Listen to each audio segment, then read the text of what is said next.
So here we are at Wall Street Pier 11. We're outdoors. It's a lovely day. Sun is shining. We're in a transportation hub, it turns out, right here on the water. And that means that there are helicopters that are coming into land at the heliport near the Governor's Island ferry.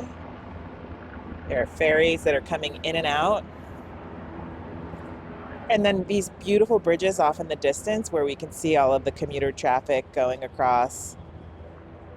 And then so many people who are just starting to queue for the ferry home.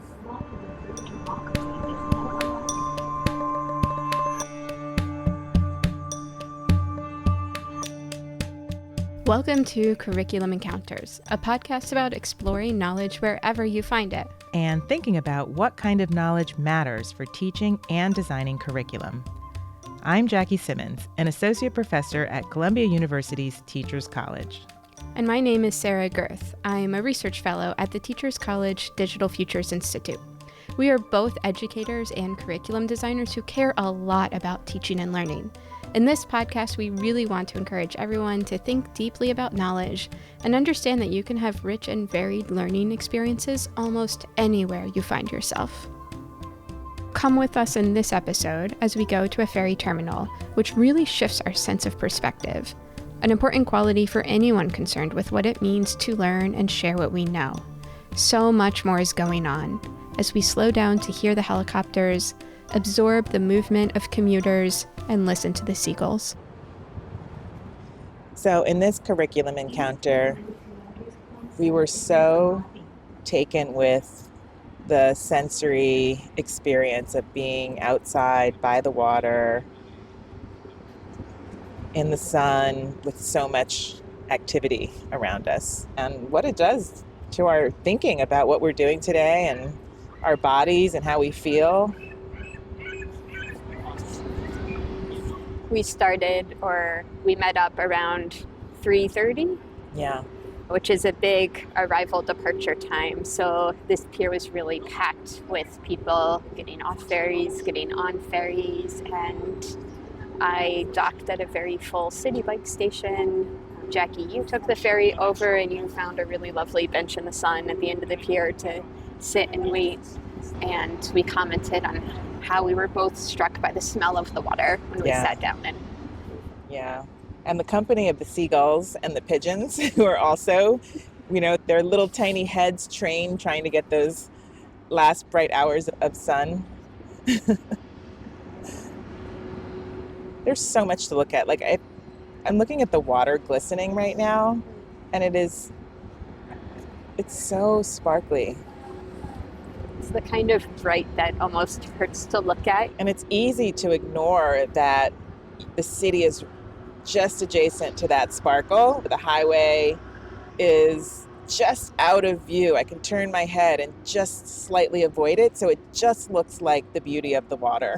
And if I pivot to face the city, I'm struck by how odd it is to not actually stand on the island itself, and how these tall buildings look quiet.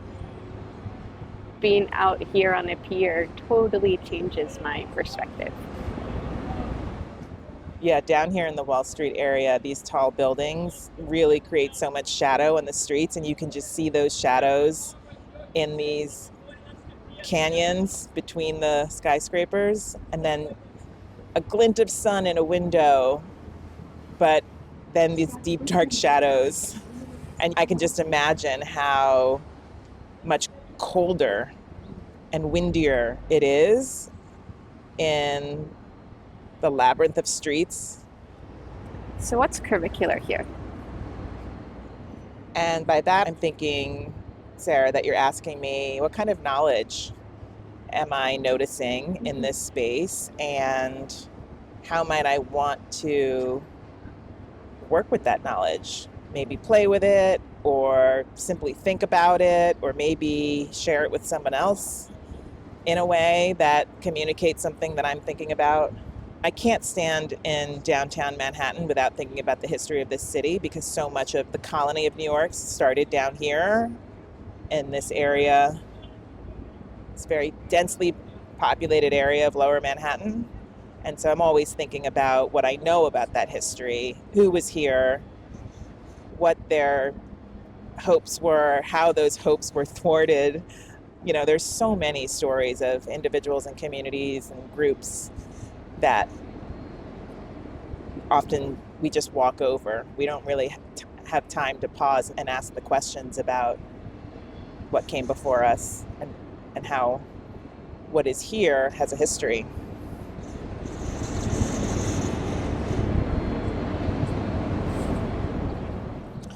Before we go, I have one more curricular noticing that you commented on when we first arrived, that these bridges off in the distance, both the Brooklyn Bridge, the Manhattan Bridge, maybe even the Williamsburg Bridge out there, are creating this really lovely geometric pattern against the sky. And I want to sit down and sketch it. I want to sketch it against the skyscrapers that are popping up, against the ships, the ferries and the other ships that are near it, just as a series of these shapes, these geometric shapes that are so compelling. So there's something artistic in this sensory experience that we're engaged in too. And that might even be a way into other topics, because it does get me to ask other kinds of questions too. But right now, just the shapes alone and the desire to sketch them out is calling me. Hey, Jackie, let's pause here and describe what happened next. We took out our field journals and pencils to sketch the scene in front of us. We sketched for about 10 minutes and then shared our drawings. You can take a look at our show notes to see what we came up with. This could be a good prompt for listeners to pull out a piece of scrap paper or a Post-it note and start scribbling. What are you seeing right now? Let's get back to the pier.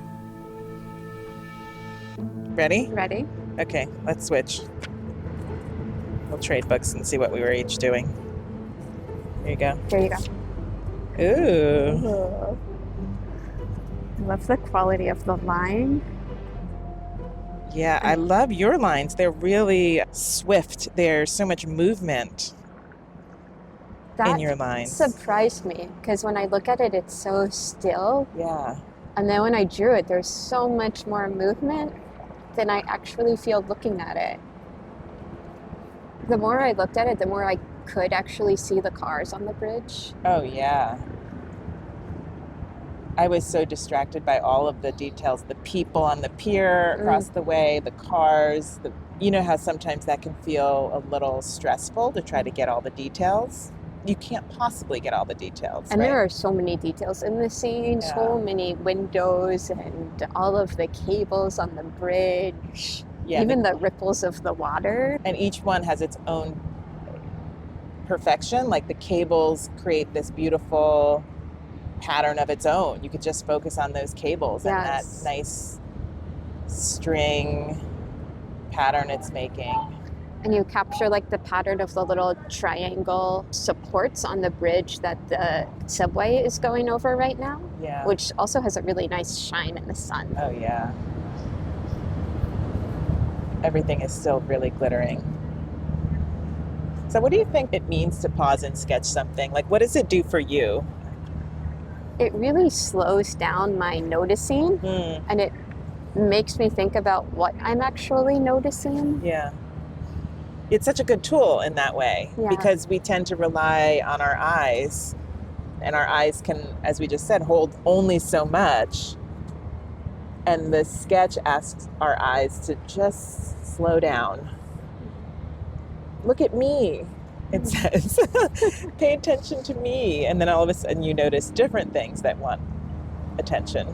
What's one thing you found yourself noticing or paying attention to as you were drawing that you didn't see in our general looking at the scene? You know, I probably wasn't as tuned in to all of the buildings in the distance. I was mostly focused on the bridges and the taller skyscrapers and even the pier.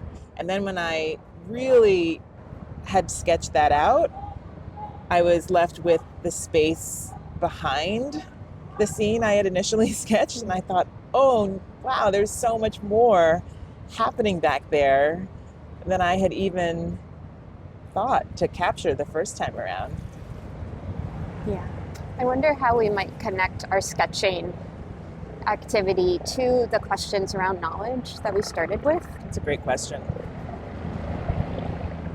It could be a really interesting way to just orient you to a space. I remember working with a teacher consultant once who said that every time she came into a classroom to observe a teacher, the first thing she did was just like map out the space, and it was a messy sketch. It was like door over here, X for each body, so a group of X's over here, XX, teacher in the front, and it just helped her to remember to pay attention to some key things, that bodies are in proximity to window or light or not, or bodies are cramped, or materials are available to some people, not others. And it was, ever since she told me that, I started doing it too. That quick sketch encouraged her to ask other questions, such as which of these bodies are of different genders, which of these bodies are engaged, which are not, who seems to be sitting where. It prompted her to ask more specific questions about identity or engagement. That it is a practice of paying attention is important, and it's by honing that muscle in practice that we perhaps opened up the conversation. We've been standing with a particular orientation towards the water, and now that I turn my body, I see that this pier is filled with people. Mm-hmm. That's an example of another kind of question we could have started with. We could have simply engaged with who's here. At the time when we began this conversation, we were really thinking about the place and the inanimate objects in this space, the buildings, the nature, the proximity to water, and so that grabbed our attention. But now that I'm turned around and I see there were literally like hundreds of people who are commuting home, I have different kinds of questions about who they are and what they're doing and where they come from.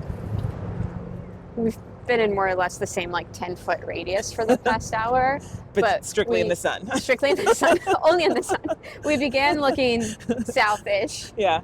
And then we were looking at the city for a little while, Yeah. and that prompted different questions. And then we were looking north at these bridges, and just each of these different angles themselves prompt so many different questions. Just seeing such different scenes in each direction. I hope that's inspiring for other folks to maybe take up a spot somewhere and do a 360 turn and see what comes up for you. What questions does it prompt for you? This has been a fun curriculum encounter. Yeah.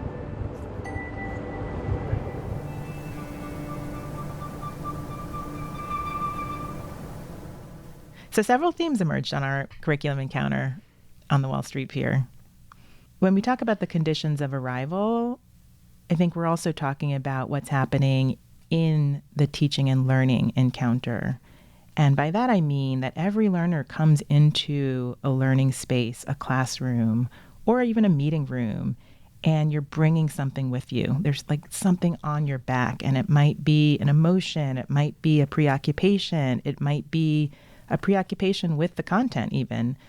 But it's important, I think, to remember that we are all arriving with some conditions that we can pay attention to, and that might be for the teacher, and it also might be for the learner. And I remember we did this when we were holding curriculum lab meetings during the pandemic, and we would start every single meeting with just a moment to, sometimes it was just breathe together and look at each face in that little tiny window in the Zoom screen and consider that each of us was arriving with something, sometimes emotional or sometimes a need for this collective space to commune together. Yeah, that's such a nice way of thinking about that bench that we started our conversation on and the time we gave ourselves to collect our own thoughts, to settle our own bodies after our respective journeys to that pier. Yeah. And Sarah, you reminded me earlier that sometimes we don't need that. Sometimes I remember I used to like to teach like I was jetting in off the bench to take the ball.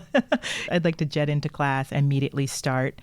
And there was something about that adrenaline that was really exciting for me, probably because I was prepping right before in my office and there was some exciting point in a reading that I wanted to get to. And I think that's no longer the way I enter into classrooms. I maybe prefer a different kind of settling with my students.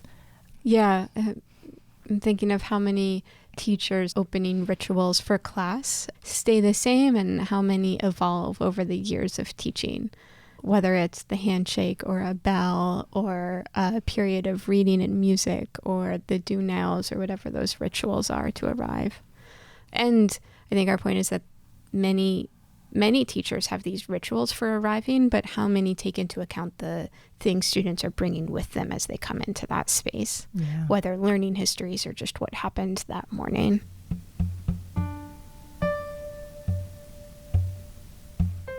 You asked me that really nice question, what's curricular here? And I'd love for you to share a little bit about how you define that question. Why did you ask that question? That's a question we ask ourselves in these curriculum encounters. It's really what it's all about, doing this sensing, doing this observing, doing this noticing. But to bring it back to our point, like what makes us encounter a curricular one? Mm-hmm. And so when we ask that, we're asking like what kinds of knowledge are available to us? How does this help us think about the kinds of things that one could learn or does learn implicitly and explicitly in a space? And what is that doing socially, politically, ethically, aesthetically? So it's building those curricular chops by practicing that analysis and evaluation in all of these spaces that aren't really considered classrooms. Yeah, and we tend to look at them as not curricular. And then when we slow down, we start to see all of the knowledge within, all of the knowledge that's available to us there that we could notice. And I think that takes us to that phrase that we like to use, curricular noticings. I know I tend to look and see and recount what it is that I'm visually attracted to. And lately, I've also been thinking about those smells and how that can impact the visual or open up a completely new box, a new set of wonderings about what is here, why, where. And I think when we build this practice of curricular noticing, we're saying that curriculum designers are, in a way, anthropologists and artists. They always have these tools of observation with them. And it's not always named as such, but to encourage our students to build those capacities for noticing the possibilities for curriculum design, the kinds of knowledge that could be tapped into any given space. Another theme that we addressed was this shift in perspective. And it was really interesting to hear what happened to each of us as we stood outside of the curriculum of the pier. You know, like we were on this pier at the edge of the city, literally standing off the land on this human construction, and really just look back at the city and think about what felt close, what felt far away, what felt familiar, what felt new. And that shift in perspective can be a very embodied one, and it can also just be a reflective one, thinking about the knowledge that you may or may not consider. Yeah, those buildings that feel so big and looming when you're right next to them, when you're caught in the sounds and the smells of the sidewalk and the street and the subway grate, how much that receded as we stood just yards off the edge of the city on this pier and had that moment where our relationship to it shifted and we could look at that from this sort of external perspective. And how significant that is with our formal curricula and just the curricula of our everyday lives to sometimes step out of that and hold it in your palm to analyze or to reflect on what it's doing.